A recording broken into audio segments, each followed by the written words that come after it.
Liquor scam కేసులో నిందితుల remand ను విజయవాడ ఏసీబీ కోర్టు మరోసారి పొడిగించింది. ఈ నెల 18 వరకు రిమాండ్ పొడిగించడంతో నిందితుల్ని జైలుకు తరలించారు. వైసీపీ ఎంపీ మిథున్ రెడ్డిని రాజమండ్రి సెంట్రల్ జైలుకు తీసుకువెళ్లారు.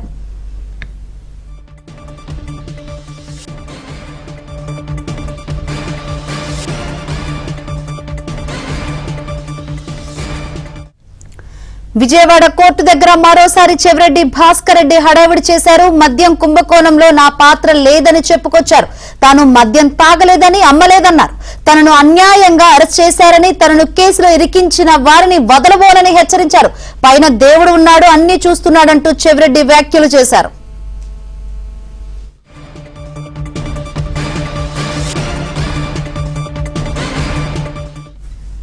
మరోవైపు లిక్కర్ స్కామ్ నిందితుడు పైలా దిలీప్ కు బెయిల్ ఇవ్వడంపై సిట్ అధికారులు అభ్యంతరం వ్యక్తం చేశారు. పైలా దిలీప్ కేసును ప్రభావితం చేసేలా వ్యవహరిస్తున్నారని కోర్టు దృష్టికి తీసుకువెళ్లారు. దాంతో బెయిల్ షరతులు ఉల్లంఘించేలా వ్యవహరించవద్దని పైలా దిలీప్ కు ఏసీబీ కోర్టు సూచించింది.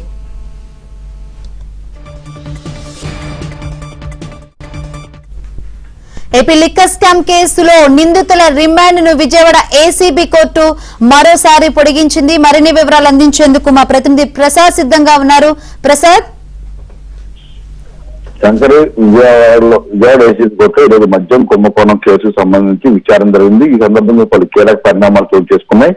ఇందులో ప్రధానంగా ఈ రోజుతో రిమాండ్ ముగియడంతో మొత్తం 12 మందిని కేసులో అరెస్ట్ చేయగా అందులో ఒకరు రెగ్యులర్ బెయిల్ పై బయట ఉండగా మరో ముగ్గురు డిఫాల్ట్ బెయిల్ పిటిషన్ వేసి తాజాగా బెయిల్ మంజూరు కావడంతో వారు ముగ్గురు కూడా బయట ఉన్నారు. మిగిలిన 8 మంది కూడా ఆ జిల్లా జైల్లో రిమాండ్ ఖైదీలుగా కొనసాగుతా ఉన్నారు. ఇందులో రాజమండ్రి సెంట్రల్ జైలు నుంచి ఎంపీ మిథున్ రెడ్డితో పాటు విజయవాడ జిల్లా జైల్లో చెవిరెడ్డి భాస్కర్ రెడ్డి, A1 గా ఉన్న కేసీఆర్ రాజశేఖర రెడ్డి, అలాగే ఇతర నుంచి అందరూ కూడా సిట్ అధికారులు తీసుకొచ్చారు. ఇక బెయిల్ పై బయట ఉన్న వాళ్ళు కూడా కోర్టులో హాజరయ్యారు. ఈ సందర్భంగా పలు అంశాలు కూడా చర్చకు వచ్చాయి. ప్రధానంగా డిఫాల్ట్ బెయిల్ పిటిషన్లు సంబంధించి ముగ్గురికి మంజూరు చేసిన నేపథ్యంలో A1 గా ఉన్న కేసీఆర్జీ, అలాగే సత్యశేఖర్ రెడ్డి వీరు 140 నుంచి 150 రోజులు అవుతున్న నేపథ్యంలో తమకు కూడా బెయిల్ మంజూరు చేయడం న్యాయధికారులు దృష్టికి అయితే ఈ కేసుకు సంబంధించి ఇప్పటికే హైకోర్టులో కేసు విచారణ ఉంది. సిట్ అధికారులు కూడా ముగ్గురిని మంజూరు చేసిన బెయిల్ కూడా రద్దు చేయాలంటూ హైకోర్టులో పిటిషన్ దాఖలు చేసిన నేపథ్యంలో అక్కడ హైకోర్టులో విచారణ పూర్తయి తుది తీర్పు వచ్చేంత వరకు కూడా ఏసీబీ కోర్టులో ఫర్దర్ గా ఎటువంటి డిఫాల్ట్ బెయిల్ పిటిషన్ పై కూడా విచారణ చేయబట్టబోమంటూ న్యాయధికారులు స్పష్టం చేశారు. ఈ నేపథ్యంలో ఈ నెల 15వ తేదీన హైకోర్టులో విచారణ ఉన్నందున ఈ నెల 18వ తేదీ వరకు కూడా రిమాండ్ పొడిగిస్తూ ఉత్తర్వులు జారీ చేశారు. ఇక ఇదే సమయంలో సత్యశేఖర్ రెడ్డి కూడా న్యాయాధికారి ముందుకు వెళ్లి 140 రోజులుగా జైల్లో ఉన్నాను, అదేవిధంగా తల్లిదండ్రులు చూసుకోవాల్సిన అవసరం ఉందని కూడా దృష్టికి తీసుకొచ్చారు. అయితే ఈ నెల 18 వరకు కూడా వేచి ఉండాల్సిందని ఆ రోజు విచారణ తర్వాత నిర్ణయించుకుంటామని కూడా చెప్పుకొచ్చారు. ఇక పైలా దిలీప్ ఇప్పటికే బెయిల్పై బయట ఉన్నారు. అయితే ఆయన ఈ కేసులో ప్రభావితం చేసేలా బయట వ్యవహరిస్తున్నారంటే సిట్ అధికారులు న్యాయవాది దృష్టికి తీసుకొచ్చారు. అక్కడ బెయిల్ రద్దు చేయాలని కూడా సూచించడంతో న్యాయాధికారి దిలీప్ కూడా ఒక విధంగా మందలించే విధంగా ఎవరితో కూడా ఈ కేసుకు సంబంధించి మాట్లాడవద్దు, ఎవరితో చర్చించవద్దు కూడా కొత్తగా ఆదేశాలు జారీ చేశారు. ఇక అందరూ జిల్లా జైలు ఇచ్చి తరలించే సమయంలో చెవిరెడ్డి భాస్కర్ రెడ్డి మరోసారి తాను ఎటువంటి తప్పు చేయలేదు, తాను మద్యం తాగలేదు, అమ్మలేదంటూ కూడా అరుస్తూ పోలీస్ జీబీ అక్కడ కూడా స్థానికంగా చర్చనీయాంశంగా మారింది. అంతేకాకుండా 3 పేజీల లేఖర్ కూడా అక్కడ మీడియా ప్రతినిధికి పంచుతూ తాను ఎక్కడ తప్పు చేయలేదని కూడా వివరించుకునే ప్రయత్నం కూడా చేశారు. ఇక ఈ కేసు సంబంధించి మరో కీలక పరిణామం గత ప్రభుత్వంలో ఎక్సైజ్ శాఖ మంత్రిగా పనిచేసిన నారాయణ స్వామి ఆ ఫోన్ ను ఎఫ్ఎస్ఎల్ పంపిణీ ఏసీబీ కోర్టు అనుమతించి తాజాగా ఉత్తర్వులు జారీ చేసింది. ఇప్పటికే ఇతన్ని 2 సార్లు సిట్ అధికారులు ఆయన సొంతూరు వెళ్లి మరి నివాసంలో విచారణ చేశారు.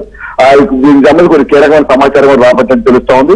అయితే తాను ఈ కుంభకోణానికి సంబంధించి తన పాత్ర లేదు, మొత్తం పెద్దవాళ్లే చేశారని చెప్పుకొచ్చిన నేపథ్యంలో అతను ఇతర పాత్ర ఎంతవరకు ఉంది, ఎవరు ఇతను టచ్లో జరిగిన అంశాలపై కూడా అతని ఫోన్ ఎఫ్ఎస్ఎల్ పంపిస్తే కీలకమైన సమాచారం రాబట్టవచ్చని చిట్టు భావిస్తూ కోర్టు పిటిషన్ దాఖలు చేసింది. దీనిపై సానుకూలంగా స్పందించిన కోర్టు కూడా అతని ఫోన్ ఎఫ్ఎస్ఎల్ పంపాలని ఆదేశాలు జారీ చేసింది.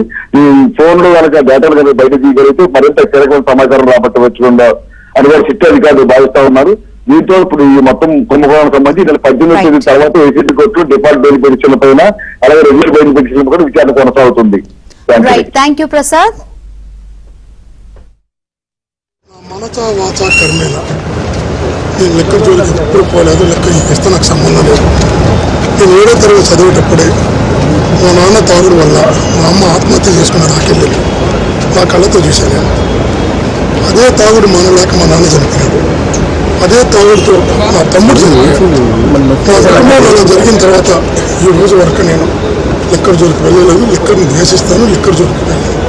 కేసులు పెట్టచ్చు, అరెస్టులు చేయొచ్చు, నేను దానికి బాధపడడం లేదు.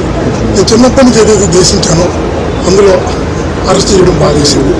ఇంకోటి చెప్తున్నా, ఈరోజు పత్రికల్లో కూడా ఏదంటే అది రాస్తున్నారు. విచక్షణ వివేకం లేకుండా అసత్యాలు రాస్తున్నారు, దుర్మార్గంగా రాస్తున్నారు. ఒక్కసారి మనసాక్షి అడగమని చెప్పండి. సరే, తప్పు చేస్తుంటే